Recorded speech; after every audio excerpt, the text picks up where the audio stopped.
Hello my dear friends, मैं doctor संतोष हांडे आपका अपने इस चैनल में बहुत बहुत स्वागत करती हूँ।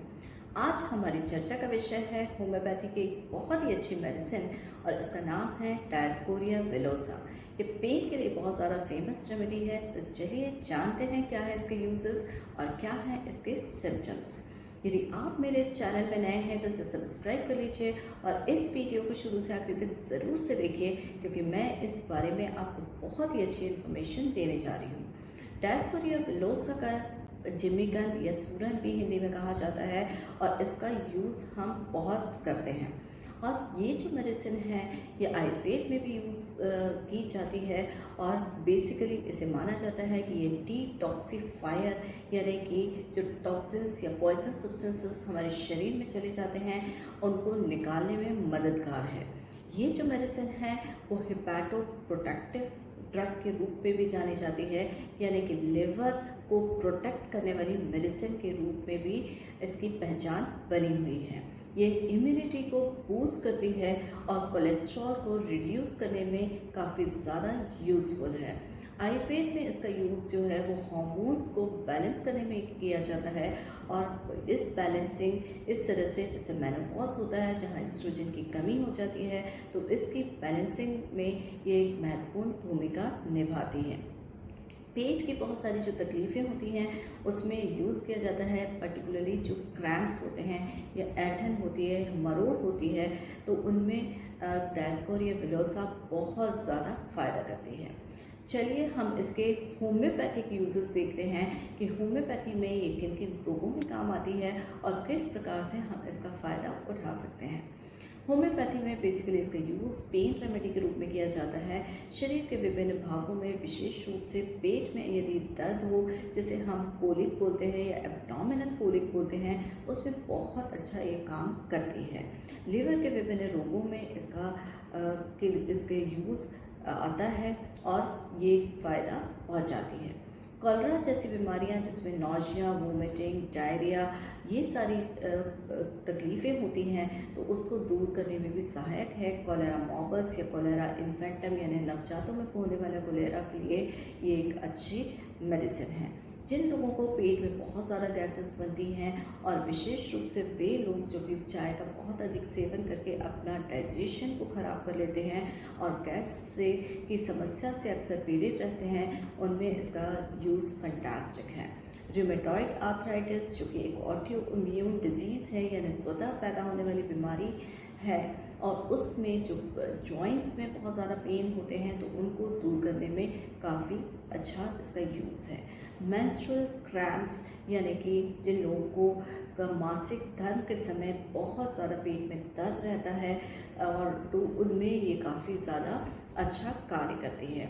मेनोपॉज में जहाँ हार्मोनल इम्बैलेंस हो जाता है वहाँ पर भी इसका यूज़ काफ़ी ज़्यादा हेल्पफुल रहता है। तो देखा आपने पहले सिम्टम के रूप में ये कितने सारे डिसीज़ेस में काम आती है और कितनी ज़्यादा यूज़फुल रेमेडी है। तो दूसरे सिम्टम की तरफ चलते हैं और यहाँ पर हम देखेंगे कि पेट से संबंधित कौन से किस तरह के लक्षण इसमें पैदा होते हैं, जिनके आधार पर इस मेडिसिन का यूज़ अच्छा है। क्योंकि आपको मालूम है होम्योपैथी लक्षणों पर आधारित मेडिसिन है और जब लक्षण समान होंगे तो कमाल का असर ये प्रोड्यूस करती है। तो लक्षणों में हम देखते हैं कि ये पेट में होने वाले दर्द के लिए बहुत अच्छी मेडिसिन है और ये जो दर्द होता है वो गॉल ब्लैडर स्टोन्स की वजह से भी हो सकता है। तो इसमें पेशेंट को जो दर्द होता है उसकी पहली कैरेक्टरिस्टिक है कि ये रेडिएटिंग पेन होता है, यानी अम्बलाइकस के आसपास में ये दर्द महसूस होता है और शरीर के जो रिमोट पार्ट्स होते हैं जैसे हाथ है, पैर है, तो इन तक में ये जो पेन है वो रेडिएट हो रहा है। ये इसकी पहली विशेषता है। दूसरी विशेषता यह है कि पेशेंट जब आगे की तरफ झुकता है और या फिर लाइंग डाउन पोजीशन यानी लेटे वाली पोजीशन में होता है तो ये दर्द काफ़ी ज़्यादा बढ़ जाता है। लेकिन जब वो पीछे की तरफ झुकता है और खड़ा होता है तो ये पेन जो होता है वो ठीक हो जाता है। तो पेन की ये दो कैरेक्टरिस्टिक डायस्कोरिया में बहुत इम्पॉर्टेंट है, चाहे वो अगर मेंस्ट्रुएशन वाला पेन हो या डिस्मेनोरिया जिसे हम कहते हैं, या गॉल ब्लैडर का स्टोन का पेन हो, या पेट के किसी इन्फेक्शन की वजह से ये दर्द हो रहा हो, तो इन सारी सिचुएशन में अगर ये मॉडलिटी रहेगी तो पेशेंट को अवश्य ही डायस्कोरिया देने से फ़ायदा होगा। इस तरह के पेन्स में हम ज़्यादातर 30 पोटेंसी का यूज़ करते हैं और 30 पोटेंसी लाभ पहुँचाती है। साथ ही साथ में जो इंटेस्टाइन में होने वाले इन्फेक्शंस होते हैं या सूजन आ जाती है, उसमें भी इसका यूज़ बहुत ही इम्पॉर्टेंट है। अब इंटेस्टाइन में ये किस तरह का पेन प्रोड्यूस करती है कि इसको बोलते हैं ग्रिपिंग, यानी जैसे किसी ने हाथ से इंटेस्टाइन को पकड़ लिया है और उसको ट्विस्ट कर रहा है, यानी कि उसको मोड़ रहा है। तो इस तरह की मरोड़ जब पैदा होती है, जिसमें पेशेंट को ये सेंसेशन होता है कि उसके इंटेस्टाइन को किसी ने पकड़ के मरोड़ दिया है, और ये पैरोक्सिज्म में आता है, यानी लगातार होने वाला पेन नहीं होता है, रह रह कर इस तरह का दर्द उठता है और सेंसेशन जैसे मैंने बताया उस तरह का हो रहा है, तो वहाँ पर डायस्कोरिया विलोसा की 30 पोटेंसी दीजिए, यकीन मानिए ये बिल्कुल फ़ायदा करेगी। तो ये gripping, twisting, colic type of pain जो होता है पेट में, उसके लिए ये एक बहुत अच्छी मेडिसिन है। फ्लैटुलेंट कोलिक, यानी गैसेस की वजह से जो होने वाला कोलिक है, पेट दर्द है, उसमें बहुत काम की मेडिसिन है, लेकिन कंडीशन होगी आगे की तरफ झुकने से पड़ता है, पीछे की तरफ झुकने से वो ठीक होता है, और अलग अलग डायरेक्शन में ये पेन्स जो हैं वो जाते हैं। ये जो दर्द होते हैं, फ्लैटुलेंट कोलिक होता है, ये ऐसे लोगों में ज़्यादातर देखने को मिलता है जो कि चाय का सेवन अत्यधिक करते हैं। जैसे आप देखते हैं कोई अगर इसका सिटिंग वर्क है, दिन में 7-8 चाय पी जाता है, तो उसके बाद में फ्लैटुलेंस हो रहा है, तो वहाँ पर आप डायस्कोरिया मदर टीचर में भी दे सकते हैं और ये अवश्य ही फ़ायदा देगा। थूसा भी ऐसी मेडिसिन है जो पेट के विकार होते हैं और टी ज़्यादा यानी चाय का अत्यधिक सेवन करने की वजह से होते हैं, तो वहाँ थूसा बहुत अच्छा काम करती है। फ्लैटुलेंट कोलिक में मैग्नीशिया फॉस्फोरिकम का भी बहुत अच्छा रोल है, और वहाँ पर लेकिन मॉडलिटी डिफरेंट हो जाती है। पेन्स जो होते हैं वो आगे की तरफ झुकने से ठीक होते हैं मैग्नीशिया फॉस में, तो ये यहाँ का डिफ्रेंशिएटिंग पॉइंट है। इसके बाद हम तीसरा सिम्टम देख लेते हैं, और तीसरा सिम्टम है कि ये मेल्स में भी, यानी जो मेल्स होते हैं उनमें बहुत, यानी पुरुषों में बहुत अच्छा काम करती है, जिनको कि सेमाइनल एमिशन होते हैं from the lustful thoughts of women के बारे में सोचते रहते हैं और उनको सेमाइनल एमिशन हो जाता है, बहुत ज़्यादा वीकनेस फील होती है, उनके जो जेनाइटल पार्ट्स होते हैं वो कोल्ड होते हैं, रिलैक्स्ड होते हैं, यानी कि जिनमें इरेक्शंस नहीं होते हैं, और इस सेमाइनल एमिशन के बाद में उनको घुटनों में बहुत ज़्यादा कमज़ोरी का अनुभव होता है।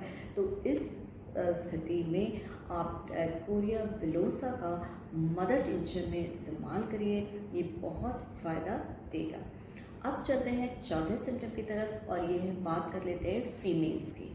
तो मेल्स के साथ ही फीमेल्स में बहुत अच्छी मेडिसिन है, जैसे कि हमने पहले डिस्कस किया था, ये हार्मोन्स के बैलेंस को ठीक करती है, यानी कि मेनोपॉज जैसी स्थिति हो जहाँ पर कि ईस्ट्रोजन की कमी हो रही है, फ्लशेस बहुत ज़्यादा आ रहे हैं, सिर दर्द की शिकायत हो रही है, बेचैनी बहुत ज़्यादा हो रही है, तो वहाँ पर डायस्कोरिया विलोसा का मदर टिंचर इस्तेमाल करिए, फ़ायदा देगा।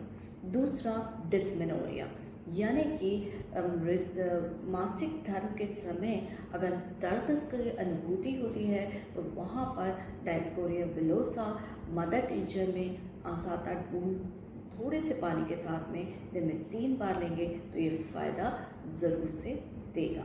ये ओवेरियन न्यूरैल्जिया में, यानी ओवेरी का जो पेन होता है जिसमें आगे की तरफ झुकने से कंप्लेंट्स बढ़ जाती हैं, पीछे की तरफ मुड़ने से उसकी कंप्लेंट्स ठीक होती हैं, उस सिचुएशन में ओवेरियन न्यूरैल्जिया में बहुत अच्छा काम करती है। जैसे कि कोलोसिंथ भी है, ओवेरियन न्यूरैल्जिया के लिए बहुत अच्छी मेडिसिन है, लेकिन वो विशेष तौर से लेफ़्ट साइडेड ओवेरियन न्यूरैल्जिया के लिए देते हैं, और डायस्कोरिया में साइड नहीं इम्पॉर्टेंट है, बट मॉडलिटीज़ के ऊपर, लक्षणों के ऊपर ज़रूर से ध्यान दीजिए। इसका 5वां सिम्टम देख लेते हैं, फैलेंस। फैलेंस क्या होते हैं? जो फिंगर की टिप्स होती हैं उसमें जो पाल्मर साइड होता है, यानी ये वाला जो भाग होता है, इसकी टिप पर जो एब्सेस बन जाता है, फोड़े बन जाते हैं, उसमें पस फॉर्मेशन हो जाता है और वो बहुत ज़्यादा पेनफुल सिचुएशन होती है और पेशेंट को वो बियर नहीं होती है। तो इन फैलेंस में जब वो अर्ली स्टेज में है और पेन्स जो हैं वो बहुत शार्प हो रहे हैं और उस दर्द के कारण में उसमें एंग्विश यानी कि गुस्सा भी बहुत ज़्यादा आता है, तो उस स्थिति में आप डायस्कोरिया का इस्तेमाल 30 पोटेंसी में करिए, ये आपको फ़ायदा देगा। फैलेंस ये जो होते हैं बेसिकली बैक्टीरियल इन्फेक्शन जैसे स्टेफाइलोकोकस ऑरियस के इन्फेक्शन की वजह से हो जाते हैं और कई लोगों को में ये देखने को मिलता है, इसे अंगुल बेड़ा भी कहा जाता है। तो ये थे डायस्कोरिया विलोसा के 5 बहुत ज़्यादा इम्पॉर्टेंट सिम्टम। आई होप ये आपको अच्छे से समझ में आए होंगे और यदि आपको यूज़फुल लगे हैं तो प्लीज़ इसे लाइक करिए, शेयर करिए, मेरे चैनल को सब्सक्राइब करिए, बेल आइकन पे ज़रूर से प्रेस कर दीजिए क्योंकि आगे आने वाले वीडियोस का नोटिफिकेशन आपको इसी से मिलेगा। यदि आप मुझसे कोई क्वेश्चन पूछना चाहते हैं तो आप कमेंट बॉक्स में जाके पूछिए, मैं उसका आंसर देने की ज़रूर से कोशिश करूँगी।